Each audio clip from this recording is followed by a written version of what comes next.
तार साहब आज बड़े इम्पोर्टेंट 3-4 टॉपिक हैं और पहली बात तो ये है कि पाकिस्तान की जो foreign minister for state of foreign affairs जिन्ना रब्बानी खर साहिबा हैं, वो अफ़गानिस्तान गईं और वो मुल्ला यकूब से मिलना चाहती थीं। मुल्ला यकूब उनके डिफेंस मिनिस्टर हैं और जो टीटीपी पे कंट्रोल उनका था और टीटीपी के साथ टॉक्स करवाने में भी उनका बड़ा रोल था, लेकिन उन्होंने मिलने से इनकार कर दिया। आप क्या समझते हैं? चीमा साहब, एम्बेरसमेंट एम्बेरसमेंट ये है कि हिना रबानी खर साहबा को चाहिए था कि आप त्यारा लेकर एक बैंकरप्ट कंट्री का त्यारा लेकर आप वहां चली गई हैं, यहां से फोन करके पूछ लेती कि मुल्ला याकूब मुझे मिलेंगे भी या नहीं मिलेंगे। वहां जाके पता काबल में करना कि वो मुझसे नहीं मिलना चाहते, एम्बेरसमेंट, ज्यादती लेकिन यहाँ पे मैं ये बताना चाहूंगा, उस सीज फायर के दौरान भी 300 से ज्यादा अफराद उन्होंने मारे। ये कैसा सीज फायर था?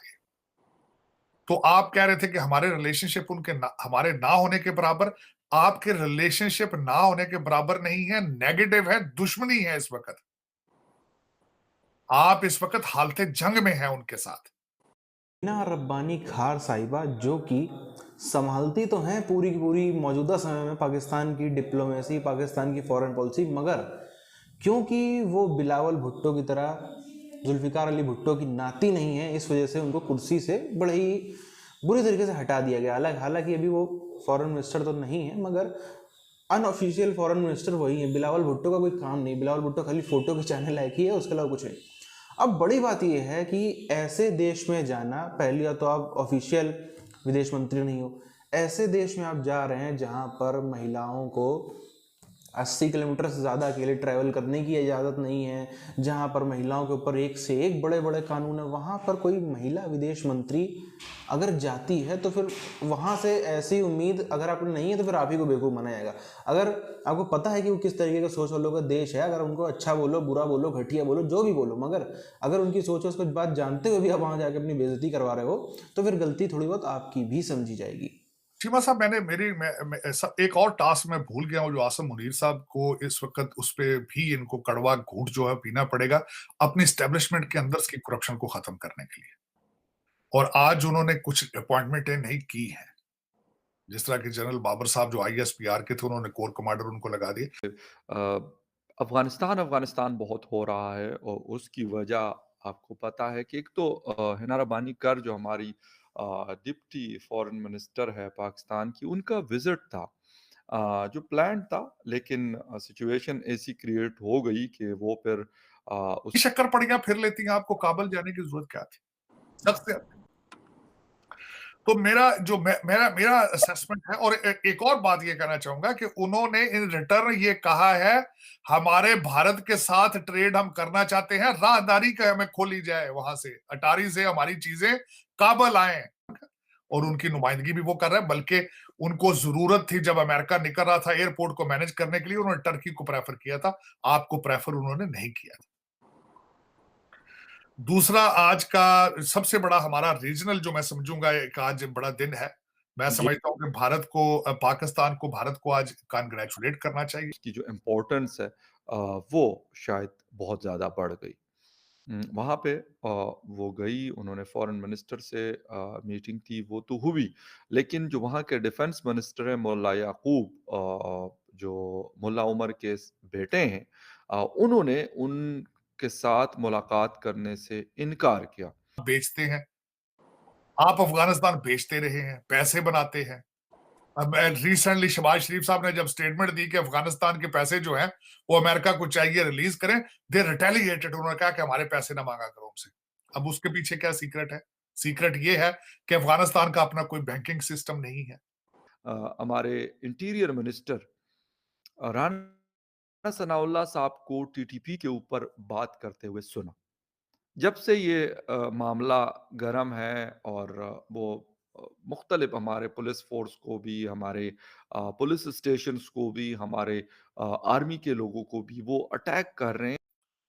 उन्होंने ये कहा है, और उसकी हकीकत मैं ये बताना चाहूंगा कि आपने पहले भी उनकी राहदारी उनको नहीं देते तो भारत क्योंकि वहां पे गुडविल प्रोजेक्ट करता है, वो पहले चाबहार के जरिए, ईरान के जरिए कर रहे हैं ऐसी चीजें। वो उनकी असेंबली बनाते हैं, उनकी हॉस्पिटल वहां बनाते हैं, सड़कें बनाते हैं, ब्रिजेस बनाते हैं, गुडविल करते हैं। आप और हमें याद है शहबाज शरीफ साहब ने बाकायदा मैसेज भेजा था टीटीपी को, और जिसे कहते हैं कि क्या नाम है, एक और इस तरह के जो ऑर्गेनाइजेशंस होती हैं उनको, अल-कायदा को, कि भाई आप पंजाब में इस तरह की कोई कार्रवाइयाँ ना करें, हम आपको कुछ नहीं कहते। पीटीआई भी उनके पीछे पीछे फिर रही है, पीडीएम भी उनके पीछे पीछे है। मूनस अलाई साहब जो है वो इस वक्त टीवी के चैनलों में बैठ के आज उनकी एक बड़ी बड़ी कंट्रोवर्सल जो सामने आई बात, जिस पर हम पहले भी डिस्कस कर रहे थे, कि उन्होंने आज एक ऐसा लुत्फा छोड़ा है कि मेरे वालिद साहब जो है, उनके वालिद साहब चीफ मिनिस्टर बने थे, और दूसरा उन्होंने उसका सबूत उन्होंने प्रूव भी कर दिया। क्वेटे के अंदर उन्होंने सुसाइड अटैक किया है, जहां आपका एक सिपाही जो है, जो कि पोलियो की ड्यूटी पर जा रहे थे, वो एक शहीद भी हो चुका है। तो आप ये अंदाजा लगा लें कि आपके उनके साथ मरासम क्या है। टीटीपी के वो हमारे यहाँ रहते हैं, लेकिन हम उनके खिलाफ एक्शन नहीं ले सकते, ये हमारे लिए पॉसिबल नहीं है। ये उन्होंने बिल्कुल क्लियर मैसेज दिया है। तो सर, अगर वो कहते हैं कि हमारे लिए मुमकिन नहीं है, उसकी जो भी वजूहात हो सकती है, एक ये वजह हो सकती है कि आपस में उनका एक आइडियोलॉजी के पीछे वो चलते रहे। कुछ उन्होंने स्टेप्स लिए हैं, लेकिन उनके अपने इंस्टीट्यूशन के अंदर बहुत ज्यादा करप्शन है। अब मैं दूसरा बात बताऊं, अफगानिस्तान आप क्या देखते हैं? दर हकीकत जब रशिया अफगानिस्तान में आया ज़ियाउल हक पीरियड में, आपने जितने डॉलर उस वक्त बनाए, हुमायूं अख्तर साहब के वालिद साहब ने जितना पैसा उस वक्त बनाया है, तो उनको मैं भी बताना चाहता हूँ, और हमारे बहुत सारे दोस्तों ने ये बात बड़ी क्लियर की है उनके सामने कि सर, आप जिस तरीके से नॉन सीरियस तरीके से आप इस इशू को ले रहे हैं, ये ऐसा नहीं है भाई साहब, ये बिल्कुल डिफरेंट। मुत्तकी साहब ने कहा है और बड़ा क्लियर कहा है कि इधर तकरीबन 5000 से 8000 लोग जो हैं ऑन द रिकमेंडेशन और सजेशन और प्रपोजल ऑफ बाजवा साहब। तो उसमें फिर इनको ये चाहिए कि कम से कम पीटीआई के जो ये लौंडे लपाड़े हैं, कुछ हथौड़ा करो बाजवा साहब थे, क्योंकि वो आखिरी टाइम तक भी आपके साथ चलते रहे, आपको आपके इंटरेस्ट को वो फॉलो करते रहे। मेरे ख्याल में ये एक बहुत अहम बात है, एक बहुत अहम डेवलपमेंट है कि यार क्यों नहीं किया? ये खबर तो आ रही है कि मुलाकात नहीं की, लेकिन क्यों नहीं की, ये एक बहुत बड़ी बहस है, एक बहुत इम्पोर्टेंट पॉइंट है।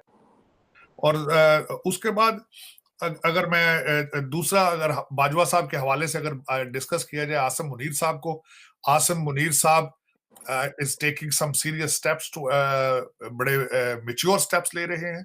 वो सदर अरबी साहब से मिलने गए, उन्होंने वहां पे इसका फायदा उठा के इमरान खान साहब से बात कराने की कोशिश की। आप हमें कुछ ना कहें तो भाई, ये अब वो मैसेज भी आपका काम सर नहीं करेगा, इसलिए आप इसके ऊपर सीरियसली बैठ जाएं, सर जोड़कर।